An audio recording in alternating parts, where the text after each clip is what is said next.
to start by sharing one of my favorite, I don't know if it's a poem or it's called a spontaneous Vajra song, but I often come back to it as practice instructions, as a pointing for what it is that we're actually doing in the practice. It's called Free and Easy, and it's by the Venerable Lama Gendun Rinpoche. Happiness cannot be found through great effort and willpower, but is already present in open relaxation and letting go. Don't strain yourself. There's nothing to do or undo. Whatever momentarily arises in the body-mind has no real importance at all, has little reality whatsoever. Why identify with and become attached to it, passing judgment upon it and ourselves? Far better to simply let the entire game happen on its own, springing up and falling back like waves without changing or manipulating anything, and notice how everything vanishes and reappears magically again and again, time without end. Only our searching for happiness prevents us from seeing it. It's like a vivid rainbow which you pursue without ever catching, or a dog chasing its own tail. Although peace and happiness do not exist as an actual thing or place, it is always available and accompanies you every instant. Don't believe in the reality of good and bad experiences. They're like today's ephemeral weather, like rainbows in the sky. Wanting to grasp the ungraspable, you exhaust yourself in vain. As soon as you open and relax this tight fist of grasping, infinite space is there, open, inviting, and comfortable. Make use of this spaciousness, this freedom and natural ease. Don't search any further, looking for the great awakened elephant who's already resting quietly at home in front of your own hearth. Nothing to do or undo, nothing to force, nothing to want, and nothing missing. Amaho, marvelous. Everything happens by itself. I go back to this: nothing to do or undo, nothing to force, nothing to want, and nothing missing.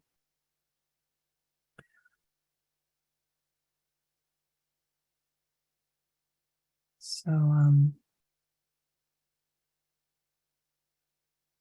I was on the same kind of YouTube video hole when I was watching Gangaji. I came across this Adyashanti video. I've been really interested in listening to a lot lately, and he was talking to somebody who's just been coming up against this barrier in his meditation practice. And he was in tears, said he had been kind of trying to work his way through this barrier for the last 30 years. 30 years coming up against this barrier. And Adyashanti, in response, like, I haven't seen Blazing Saddles, but I think it's like an old Mel Brooks movie. I have no idea what it's about. I think it's a Western. But Adyashanti shared about this scene in it that I looked up later, which is there's this vast desert, and there are these bad guys chasing assumably the good guys, and the good guys, to foil the bad guys, set up a toll booth in the middle of the desert, and the bad guys pull up to the toll booth and they're like, "Ah, dang it, anybody have 10 cents?" And then, no, nobody has 10 cents. And it's like, well, I guess, shoot, we're going to have to go back and get some coins. And it's like this vast desert. And they've been turned back by this toll booth. And it's precisely like that in the mind, right? Like we have a sense of a problem or a barrier, a meditative barrier, uh, and it's the mind. It's all the mind, and yeah, it's like we're, there can be a sense of problem, the idea of problem that arises, and then the idea of what would be the solution that arises. And then the mind gets involved and is trying to apply the solution. The solution's not working, then I must be the problem. And then, getting ourselves in knots, meanwhile, getting more and more agitated and feeding the sense of problem. And so we want to really kind of develop this capacity to stay and not get so freaked out by problem and just observe. And then what we notice is that like everything, problems have a life cycle. They have a beginning, middle, and end, and only really become problems when we try to fix them. That's when they really, really become problems. So, in our practice, as we are, efforting and trying, and we're being diligent, and there's this sense of, in the suttas, the Buddha really encouraged striving of a certain effort. We have to be, they use the word heedful a lot, just ever heedful. And so that can set up this sense that I need to be holding some sort of tension.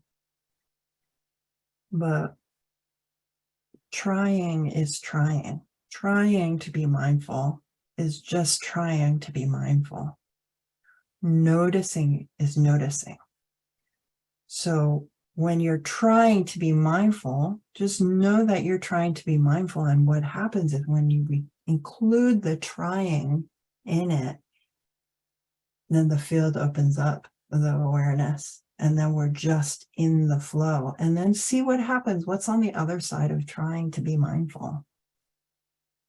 What happens after you notice the trying and what that feels like, the tension, the constriction? Often we're just with the trying, and it creates some tightness, and it's like, I have to relax. And then just when we become aware of the tension and the efforting to get through that holding or the tightness, and this mental maze of what we need to do to get there, and that gets seen, what we realize is there's a vast desert. And so it's just an invitation to notice what happens after the trying is seen.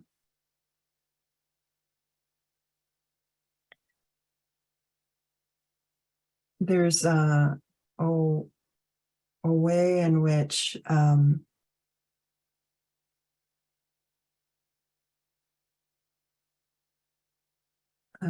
come back to that. So when I read this the other day, people were really like, well, what do you mean there's nothing to do, in reference to the poem that I just read? I have to go out and get a job. I have to get the plumbing fixed. I have to put clothes on. I have to feed myself. I need to take care of the kids. I need to take care of whatever. And so, so what's meant by nothing to do? Or what is meant by like the practice of doing nothing?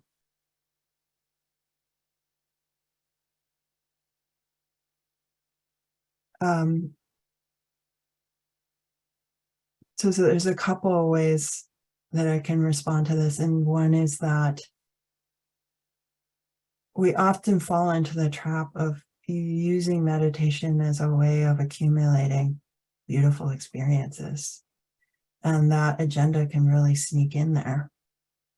Like, yeah, I want peace. I want calm. I want love, of course. And it is like, like we love ourselves on some, we might not feel it all the time, but coming into a meditation practice is a way of taking care. And so of course there's some wanting relief, and yet we have to be including that, using awareness to protect the kind of agenda that can grow out of that. Like, the meditation punch card, the next beautiful experience, or getting back to that beautiful experience. There's like a subtle way that it gets translated as greed, just the wanting mind, the cumulative mind, and the extractive mind can kind of sneak in there. And so when we're talking about not doing, we're really talking about allowing that mind to relax, letting that mind run its course and run out. It doesn't mean that if there's greed that's sneaking in, it's like, oh, that's bad, I'm failing at meditation, I have to get rid of it. You just include that wanting of the next experience, include the anticipation and the thirst for something to happen, the thing to happen. And then we start, and then that kind of, the mind recalibrates then. And we're collecting information. The site adaptation says, through awareness, we're collecting data. And then the mind collects data. It's not the egoic effort that is learning, though we have to read and study the Dharma, listen to the Dharma. It's not through egoic effort that the mind releases itself. It gathers enough information through awareness, through presence, and then understands suffering, understands what leads to suffering, understands deeply that craving sets up stress and tension, and a world, in that moment of craving, a whole world of lack is constructed in an instant because it's missing that thing that you want. We just include that experience. Wow, mind does that. And then we allow the mind to learn. And it's not a demand. We're just putting through awareness, giving the mind the conditions it needs to wisen up. And it does, it does.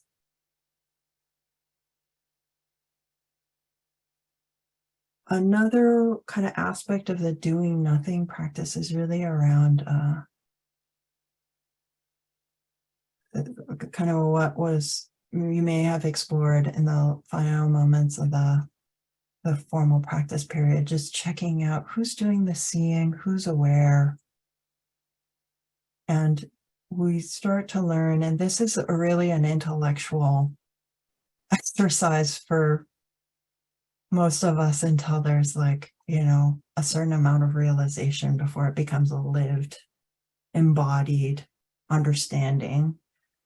But there's no one there.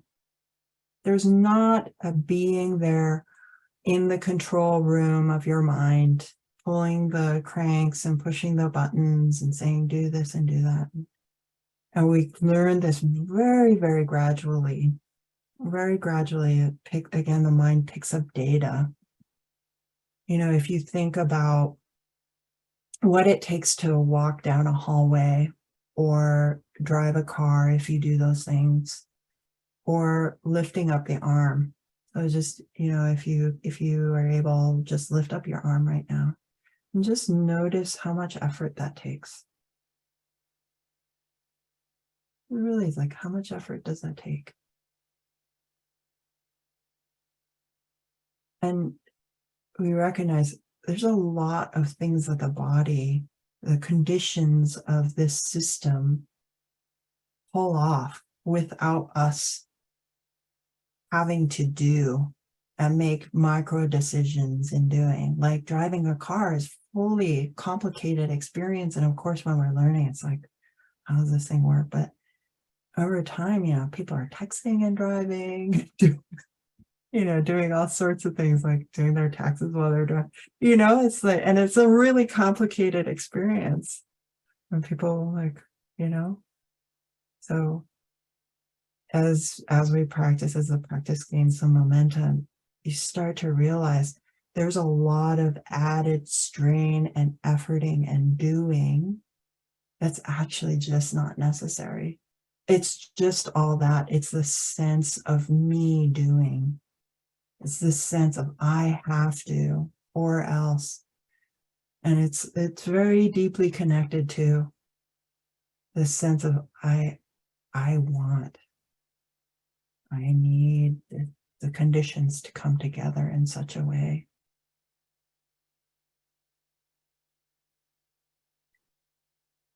So,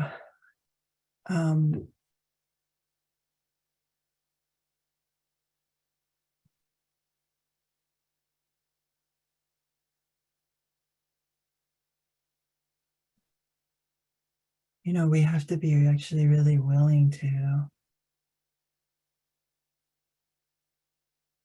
lie down for nature, really, really lie down for nature. That's the practice is calling us. The practice is like, sure, brings calm, brings peace, brings, all those goodies. And really it's a path of relinquishment. And that very paradoxically brings us all that we would ever hope for. So I want to read another poem. It's a Rumi poem called Feeling the Shoulder of the Lion, translated by Coleman Barks. You know how it is. Sometimes we plan a trip to one place, but something takes us to another. When a horse is being broken, the trainer pulls it in many different directions, so the horse will come to know what it is to be ridden. The most beautiful and alert horse is one completely attuned to the rider. God fixes a passionate desire in you and then disappoints you. God does that 100 times. God breaks the wings of one intention and then gives you another, cuts the rope of contriving so you remember your dependence. But sometimes your plans work out. You feel fulfilled and in control. That's because if you are always failing, you might give up. But remember, it is by failures that lovers stay aware of how they're loved. Failure is the key to the kingdom within. Your prayer should be, break the legs of what I want to happen. Humiliate my desire. Eat me like candy. It's spring, and finally, I have no will. So doing doing nothing is really about the will, sense of will, a sense of personal making things happen, like egoic drive or thirst. That's surrendering it.